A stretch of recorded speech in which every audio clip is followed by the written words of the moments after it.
এয়া আজি আমি আহিলো দুকামুখ হনুমান মন্দিৰ।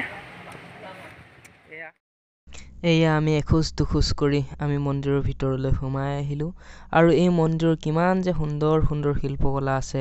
আহক আজিৰ এই ভিডিঅ'টো উপভোগ কৰোঁ।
বন্ধুসকল, মন্দিৰৰ লগতে আছে এখন সুন্দৰ বাগিচা। আহকচোন সেই বাগিচাখনতো ভুমুকি মাৰো।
বন্ধুসকল আজি ভিডিঅ'টো ইমানে আছিলে ভিডিঅ'টো ভাল পালে লাইক কৰিব শ্বেয়াৰ কৰিব কমেণ্ট কৰিব আৰু যদি নতুন তেনেহ'লে ছাবস্ক্ৰাইব কৰিব নাপাহৰিব ধন্যবাদ